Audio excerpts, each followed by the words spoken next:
Hello and welcome back to the Birdcage. I'm Jack Kenna, joined alongside co-host of the Krupski and Carson podcast, Charlie Krupski. Charlie, how are you doing this afternoon? I'm doing great, Jack. How are you doing? Doing great, doing great. Just got back, set up this little podcast setup, and now we're on. Kansas basketball picked up another huge road win on the road against Cincinnati on Saturday. That was not a pretty game by any stretch. What were your initial thoughts about that Kansas road victory?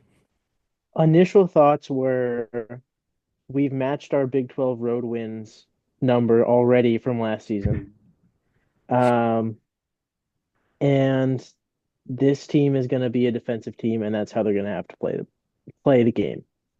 Yeah, We saw them against even going back earlier in the year against Duke, right? They won that game because of KJ Adams' defense on Cooper Flag.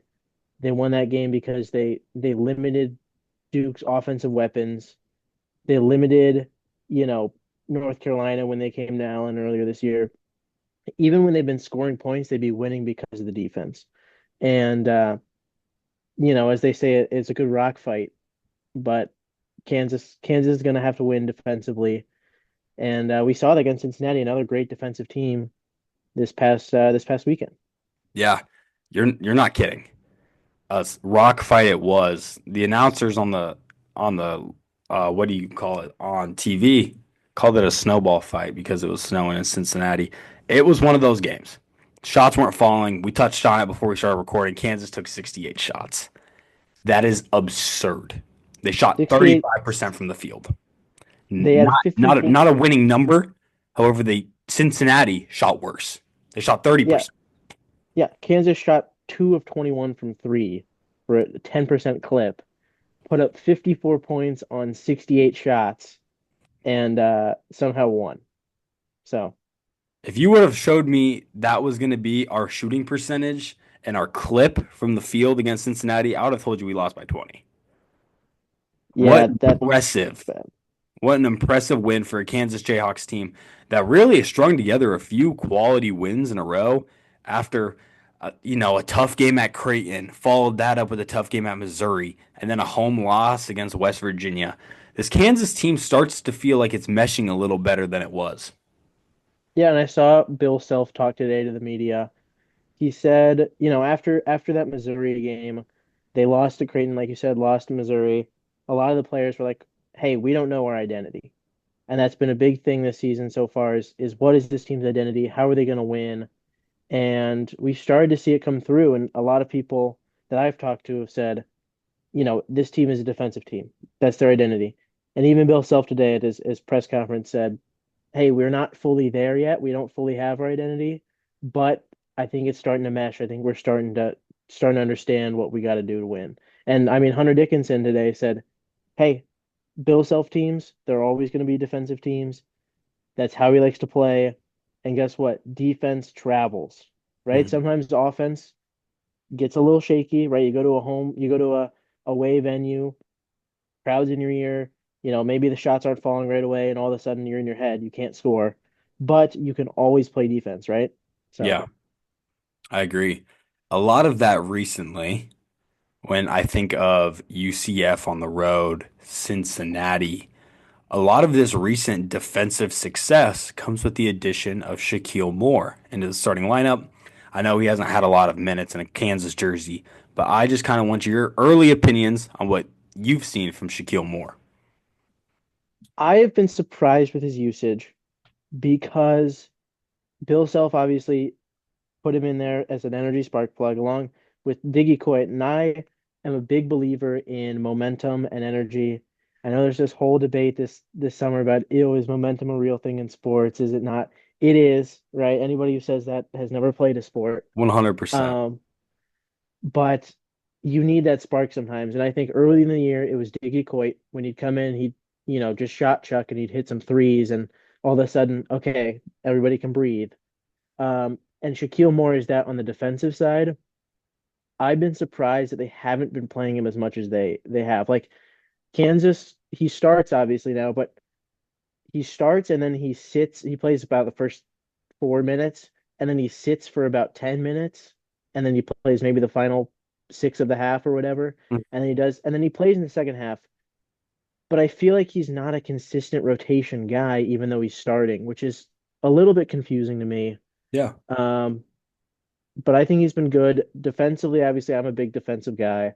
I think defense wins championships. I think that you have to have a strong defense because like one cold night and you're cooked. But Yeah. I think he's been a great addition. I didn't know a lot about him coming into the year, Mhm. along with a lot of these other guys, but I have been pleasantly surprised with how he's been playing. Yeah. That is. I feel like your opinions on Shaquille Moore are very typical among KU watchers, avid KU watchers. I think we know more about KU basketball than the normal KU student, but that's something that we can all agree on is when he's in the game, there's just a shift of energy that he brings to the court, and it's pretty terrific. I'm going to ask, and this is a tough question. I asked Colton this, I asked Emmett this when they were on the podcast. If Shaquille Moore is starting for the Kansas Jayhawks by March, how far can this team really go? This team is a national championship contender. And what frustrates me is that this team was a national championship contender earlier in the year too. And I don't think that Shaquille Moore makes them a national championship. It's just the talent that they have. And there's so many different ways that they can beat you. And I know a lot of people, and namely KU fans, and this drives me crazy, Jack. If you know me, Oh my I'm a goodness. big sports optimist. I'm a big, hey, something goes wrong, just take a chill pill. Like one game is not the end of the world. And a lot of fans after, the Duke win and the North Carolina win and the Michigan State win were like, "Oh my gosh, this team is That good. insane." And then they hit some road bumps and everyone was like, "Okay, this team is terrible." And they flipped like that. You remember after the Creighton game, Kansas's first loss, people started calling this Kansas team last year's Kansas team. Oh, and then they lost to West Virginia at home and it just everyone goes, "This team is worse than last year's team." And I was like, "Calm down, guys. Like trust Bill Self, He trust the knows what he's talent they doing. have." He's going to be a Hall of Fame coach for a Yeah. reason. He's won multiple national championships.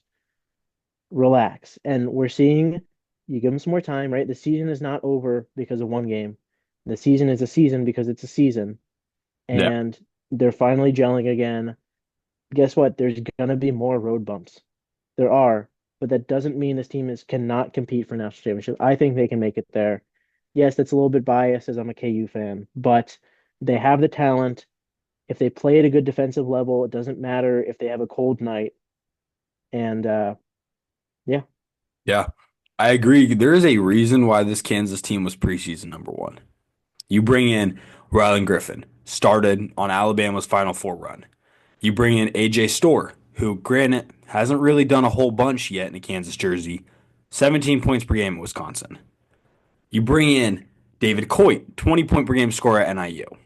You bring in Shaquille Moore, who is a grad transfer, who's done the thing. He did it at North Carolina State, he did it at Mississippi State. He's a hard nosed player.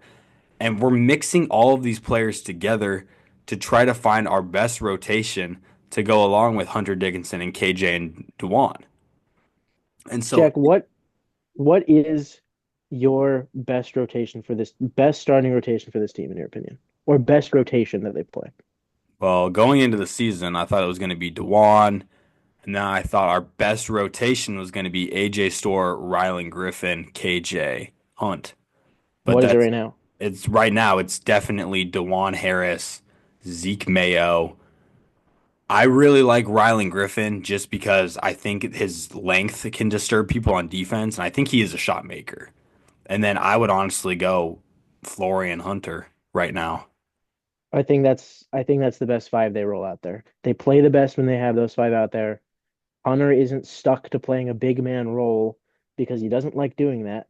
Yeah, Flory will do the nitty gritty. He'll be in the paint, and they spread the ball so much more effectively than other lineups they put. I think that is their best lineup. That's their best offensive lineup, in my opinion. yeah. And I feel like that almost showed a little bit in that Cincinnati game when you could see, I mean, just taking a look at the box score, Hunter Dickinson was really effective, even though he couldn't shoot the ball very well. Flory Badunga, I felt like had some good defensive and rebounding moments. Overall, it was a slow offensive game because that's just how it was. That's how it was. It was a slugfest. No team was able to find the bottom of the net very much. And that's just the kind of game it was going to take. But to their credit, they thugged it out. They were throwing punches back and they got the final laugh. Dwan Harris went on a little bit of a run at the end where he hit was that the an and one by Dwan Harris? I don't know, but they win. If you look at it, at the final 7 minutes of the game, Kansas ended on a 16-3 run. It was impressive. What like it was the exact run you needed to go in there and shut up an away crowd. And it started with a kill shot, I believe. I think it was a 10-0 run and then a 6-3 run. And defensively, they held their Cincinnati's best player was Dylan Mitchell, who, if you remember, Dylan Mitchell played at Texas a year ago. Like, this is a player that Kansas was very, very aware, not even aware of, but this was just a player that Kansas knows. So, this Kansas team wasn't really ever in a position where they didn't feel comfortable defending the basketball on Saturday. No, it was a great, like we said, it was a great defensive performance. And I was really impressed with a lot of a lot of Kansas fans, going back to my earlier comment, who don't necessarily watch super in depth or they like the flashy plays, will say Hunter Dickinson is a waste of money. He's a waste of floor space, a waste of time. Hunter will put up the ugliest double double, 20 and 10 double double you will ever see, and he does it every single game. Yeah. And so when you're watching the game, it doesn't look like he's doing a whole lot, but he is a crucial piece of this team. And I was really impressed with after a kind of slow game against Arizona State where they limited him, the ability to bounce back and create offense and take the shots that he wanted to take and was effective at. You gotta love college sports fans because they're extremely passionate. But when I check Twitter after a basketball game and I see people calling for Hunter Dickinson's head, saying he shouldn't start, no, no, guys. Whether you like it or not, whether we could go back in time and change the decision of Hunter coming to KU, he is by far Kansas's most consistent. Well, maybe Zeke Mayo, but I would say he's one of Kansas's most consistent pieces. Yes, he was a National Player of the Year preseason watch list for a reason. He's been it 2 or 3 times now, Yeah. and the dude averages a double double basically. He averages 17 and 12. Yeah, And it's like you can't replace 17 and 12. Now, I'm going to have to ask you another tough question because a lot of people, and I'm just going to call out Kansas, just kind of Kansas fans on the internet. They really don't like KJ Adams right now. They think KJ Adams is underperforming. And what are your kind of opinions on that? Because yes, KJ Adams statistically is down from a season ago, but he also brings so much more to the floor and isn't really relied on to do as much this year. if you look at the way people who know basketball talk about KJ Adams and are known to know basketball, right? Fran Fraschilla, Jay Billis, even Kevin Sampson last year, Tom who Izzo, said Tom Izzo, they consistently say KJ Adams is the most talented player on Kansas or one of the most. And it's they don't say that for a reason. Last year, Sampson, the head coach of Houston, when the previewing Kansas said, if you took KJ Adams and he was, I forget the exact quote, it's like if you wrung him out like a towel, it would just be excellence. And that's all he is he's an athletic specimen. He brings the energy.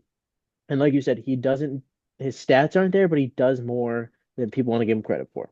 He does all of the little things that won't show up on the box score. Right, exactly. He hustles for every play.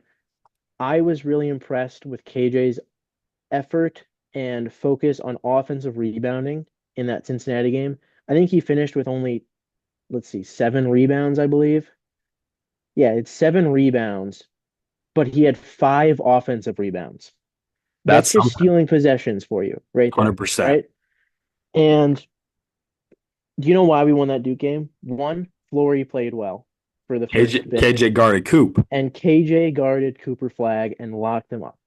Yeah, I will say there is an offensive problem with KJ Adams where teams are starting to figure out if you just force him to shoot from the elbow, it's not the best for Kansas. But he brings the energy, he brings the intensity, he brings the hustle, and I think he's a crucial part of the team. Would I maybe cut back his minutes a little bit? Yes, just to give him a little bit of a rest, get those other guys out there, play the two bigs with Hunter and Flory. But KJ Adams is a very important piece of this team. there's a reason why I was in Atlanta. Well, I was in Atlanta for the Kansas Michigan State game. The very first thing Tom Izzo said when he got up there was KJ Adams was Kansas's X factor. We needed to find a way, if we wanted to win the game, to limit KJ Adams. There's a reason why coaches talk about KJ Adams like this, and it's not because like they're all in a group chat saying, "Hey guys, let's make KJ Adams look like this great player." When microphones are in front of it, it's because it's true. He's really an X factor type of player, and when KJ Adams is on, Kansas is on, and it goes hand in hand. And he's a key part to the Kansas rotation. But I agree. I think this team has a lot of talent. Where this year, especially, we don't have to rely on KJ Adams doing everything. Because like last year, who scored on that Kansas team last year? McCullough barely. Hunter, Hunter, Johnny Furphy would give you anywhere from 8 to 16 a game. So yeah, they kind of relied on KJ to do a lot more last year. This year, I it's just think not the case. I think you bring up a great point too, of that even earlier this year, I was in a press conference after the NC State game, and we were talking about DeJuan and how he's like juiced up, is what Bill Self said. He said, "Hey, look, because we have so many other guys around him, we are able to give Juan a little bit more rest, and he just has so much more energy when he's actually out there that he's juiced up. He doesn't have to do everything, and he's playing at a higher level." I Yeah, think they can do the same thing with KJ, but also, like you said, when KJ's on, Kansas almost always wins, yeah, right? If you can limit KJ, then maybe we're not playing our best. But when he's on, it's almost a guaranteed win. yeah. Real quick here before we wrap up the Cincinnati recap, I want to go over player ratings. So I'll go player by player. We'll kind of talk about their individual performance for a little bit, and then pretty much rapid fire, just give them a letter grade anywhere from A to F. I'll start, or I'll let you start. KJ Adams, what would you give him on a letter grade? For the Cincinnati game, Yeah, it's B plus. yeah. I feel Offensive like rebounding, the offensive effort. rebounding is just so critical, and especially a game as much of a slugfest as that one was, you really needed to create more possessions, and he did that. Hunter Dickinson, I feel like was one of Kansas's best players. I would go ahead and give him probably an A minus, I was gonna say A minus. even though he didn't shoot it necessarily super efficiently, but 14 and 12. The one thing I would say with Hunt is he took 3 3-pointers, Yeah. which yes, they were open, but I'm fine with him letting him fly the first one. After it doesn't go in, they're gonna keep letting you shoot. I wouldn't shoot anymore. Yeah. Just because you're open doesn't necessarily mean it's a great shot. Right. I learned that in high school. I airballed in a JV game once, and the coach had to let me know. Zeke Mayo, 9 points, 4 of 10 shooting, 1 of 6 from three. He struggled a little bit, but towards the end of the game, he knocked down some clutch shots. I would probably give him a C plus, B minus. I was gonna say B just because the threat was always there. Oh He yeah, only made 1 3, but it was a big three late in the game, after he missed a couple and kind of kept the foot on the gas. So And he's just an impact player. I give him a B. Yeah, it's kind of hard to grade these guys for a game like this because it was such a slow offensive game where you look at the box score and you just won't see everything. And And yeah, that's like the truth. there's a lot that shows up that's not in the stats, and you just have to recall, what happened when and who made impacts Yeah. and who had the plus minuses and whatnot. I mean, when we really think of it, Zeke Mayo is like you said, always a threat of scoring, of creating opportunities for his teammates. He's that good. Shaquille Moore, I've really enjoyed the addition of Shaquille Moore on this Kansas starting five. I'm gonna give him a B plus because I really feel like just the energy that he can bring on defense is just really, really useful. I'd give him a B. I want to upgrade KJ. I think I gave KJ an B plus. I want to give him an A minus. Yeah. He had a plus minus of 17, which led Kansas. He played 30 minutes. He had a block, two steals, only one turnover, two assists, and five offensive rebounds. That's just hustle right there. Yeah, one of the most impressive games that I've seen this season from a Kansas player. And that's, I'm not lying when I like, it shows up. The little things, you know how coach always says, do the little things in practice because they will show up. They showed up. Yeah. And when you're getting opportunities for your teammates to make plays, that's just how important it really is. The last player we'll do here, Dwan Harris, 2 of 7 from the floor, but man, he's just uberly talented. Yeah, I'd give him a C plus. Wasn't his best game. It was not his best game. I thought that um, it was an average game from Dewan. He went 2 of 7, but he made one of Kansas's two threes. Um, but he didn't do a whole lot for me. Yeah, But that's yeah, not a crazy take. I'm probably gonna have to give him a B minus just because I'm a Dewan guy. I feel like if Dewan, I said in the Creighton recap, Dewan Harris is gonna lead your team in shots, like shot attempts.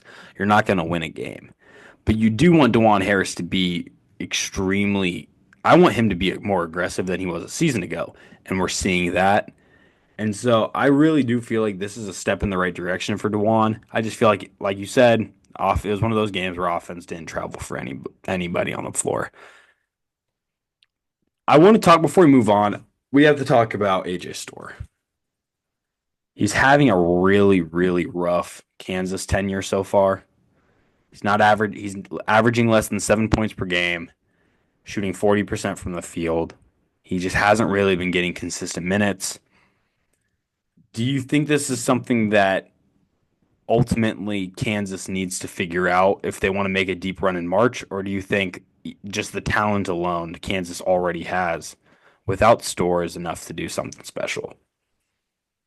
I think this last game was an example of something that happens when AJ Storr potentially doesn't play well.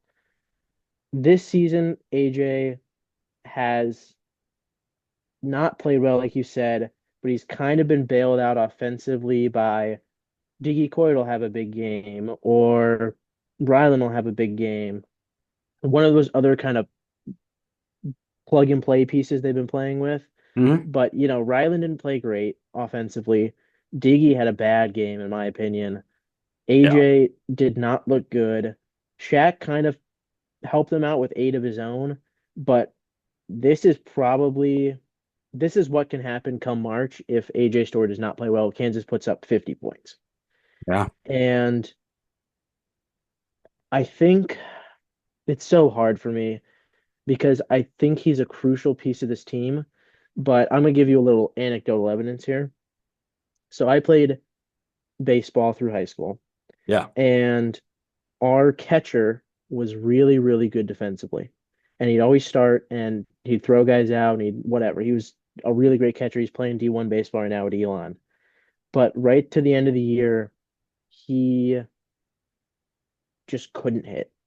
And come playoff time, we made a deep run, but he couldn't hit. And so what would happen was he'd get through one at bat, and then he'd catch and he would be our nine hitter, and then the coaches would pull him because he couldn't hit. And what that did was one, shatter his confidence, right? And two, he's getting one at bat a game, and so he's not able to string together any sort of momentum whatsoever. And then when he has that opportunity, he knows, okay, I only have this limited opportunity. Oh my God, I got to do something. I got to swing for the fences. I got to do something. And it ends up not working out because he's not playing his game. And I think something very similar is happening with AJ Storr right now, where he's not getting the minutes that he needs to find any sort of groove. When he is getting the minutes, he's then trying to do too much because he knows he has limited time. So he's taking random threes, which are not his game, right? It's not what he did at Wisconsin. He's a Yeah, slasher at he's a Wisconsin. slasher. He's sitting in the corner and he's shooting threes because he needs to make points happen. Or he'll drive and try and shoot through three guys in the paint instead of kicking it out to Ryland for an easy three. And it's just he's trying to do so much because doesn't have the opportunities, and it's making him look worse, and it's not allowing him to get any sort of rhythm. And then the issues are coming because then he gets benched, and then the whole cycle happens over and over again. So He's thinking. that cycle needs to be broken if he's going to have success. And it's a lot different in practice than the game. I know Bill's been saying, "Hey, AJ Store's been looking really good in practice. Ryland's looking really good in practice." But when they don't play in the game, and when they make one mistake and you pull them right away, it doesn't give him any confidence. It doesn't give him any rhythm, and that will be an issue he will not get right if he's not given a little bit of a longer leash. Yeah. He's thinking on the court. And I listened to Creighton's media availability today, and Coach Greg McDermott was talking about the exact same thing happening with a Creighton player. And it's just one of those where it's like, if you're thinking while you're on the court trying to play the game, you're doing too much. You're not going to be playing your game. You're going to be thinking too much. You won't be moving as fast. Because when you think about things, you do slow down.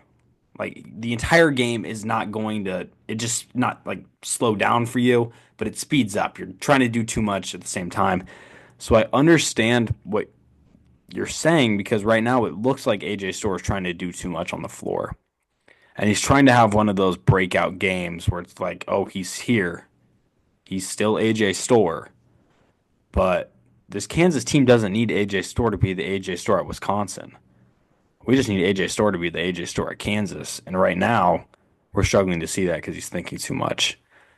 This team. Wait, oh, sorry, I cut you off. What were you gonna say? Yeah, like you said with this team, or we were saying earlier, this team finding an identity. Bill's also said it all year long with specifically AJ and Ryland. They come up every single press conference, they come up every media availability. They're always asking, "How's AJ and Ryland doing?" Because they struggle to come in here. And they said, "Okay, well they're still trying to find their identity. They're still trying to find their role." And finally, they've been finding, and Ryland's looked good in his. Yeah. He's not necessarily hitting all the shots, but he's getting the shots he needs. He's spreading the floor. He's doing what he does.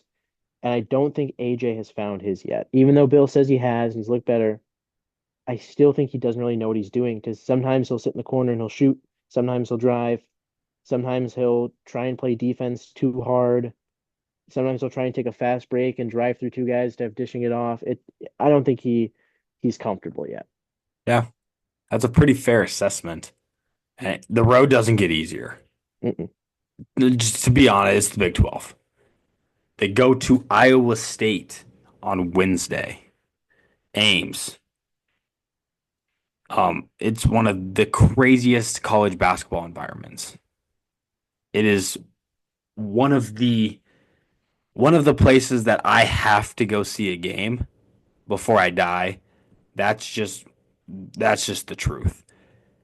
And it's not against a bad opponent. 14-1, number 2 in the nation. Iowa State survived a scare against Texas Tech this weekend, but they won the game on the road. Road games in the Big 12, hard to win. Kansas got one against Cincinnati. Iowa State got one at Tech. Now they're meeting up in Ames. What do you think's the outcome of this game? What does Kansas have to do to get a victory? I don't think Kansas wins. Um, I'm a big optimist. I'm a big positivity guy. I'm a big, hey, any game we can win, any game we can win, even if we're down 15. Um, but I've had this one chalked up as a loss all year long I feel like before you're the a season. realist. Um, and like you said, Hilton, it's a hard place to play. Yeah. They have Hilton Magic over there, and I think if Kansas wants any sort of shot, we harped on it earlier. KJ Adams needs to have a big game. He's got to be the X factor. He has to be the X factor. Kansas will play well defensively. I believe in that. I think they'll have another slow start offensively, like we've seen. Um, but we need KJ to, have his dunk and fist pump off the rim. We need him to be feeling himself. We need to have him in his mojo, passing well, playing good defense, and being a presence in the paint. And that'll be the key to keep it close. I don't think we'll win, but if they want a shot, it's going to start with KJ Adams. I agree. I feel like this Kansas team wants to keep this game close. They're going to need a little bit of luck. Iowa State's got to miss some shots. A few of those shots that bounce off the rim have to go in for KU. And that's just the whole thing. If you want to win games on the road, you need a little bit of luck. But also, you got to show up. And that's important because Kansas didn't show up against West Virginia. Kansas refused to show up against Missouri. You can't not show up in Ames and expect this game to be relatively close if you are mentally prepared. This is going to be a very good test, I feel like, for KU. Early season Big 12 road match against a team that can kick your ass if you're not ready.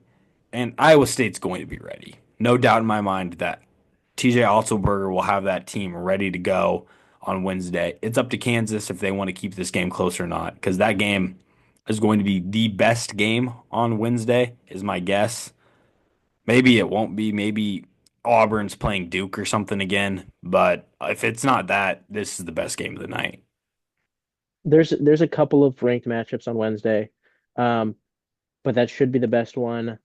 And like you said, this team must be ready to play. Coming off that West Virginia game at home, um, everybody on Twitter that I was seeing was scared of, oh my gosh, we're going to lose at UCF again. Yeah. And they went and they rolled them. They beat them. They over doubled their point total. Oh yeah. Uh, and Bill Self after the game said, "Hey guys, we didn't do anything differently. We just had a different mindset. We came in pissed off, and that's what happened." And like you said, that the Creighton game and the Missouri game, the team did not show up ready to play. Yeah.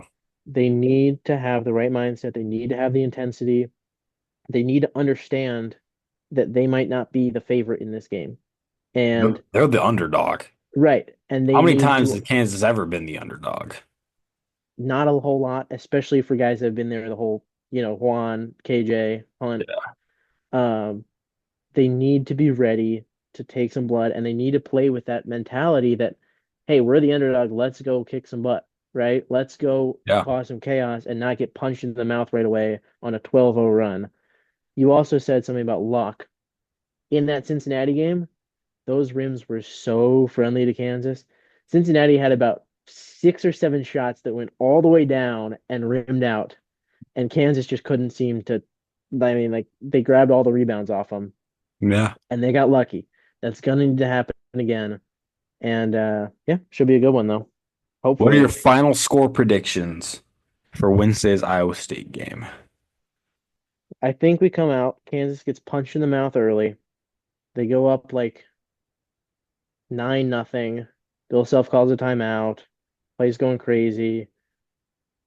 Kansas gets 2 points off the timeout, but then goes up, gives up another run. It gets to like 15-2. Um, and then things kind of Blowout? settle in. No, then things kind of settle in. But Iowa State, it's going to be a similar game to earlier in the year where the Missouri game, Missouri kind of cools off in the second half. Kansas plays better defensively. They go on a phantom run and cut it to like 8 with 8 to go. And they end up losing 67-59. That's crazy because I was gonna say Iowa State scores 67. I was Really? gonna go 67-58. I think this game's close for a majority of the game. Iowa State pulls away at the end. That's all I got. Any final words? We got a minute left on this little recording session. Thank you for having me on. Go Cubs. Shout out Krupski and Carson. Go check us out on Apple Podcasts and Spotify. Yeah, And I'll leave a little link. Don't worry. thank you and rock chalk. Yeah, it was great having you on, Krupski. I appreciate you taking the time to come talk to me. Now go enjoy your Monday night with Mr. Ben Hook. I will. Thank you, Mr. Cannon. Alrighty, I appreciate it. I'll see you later.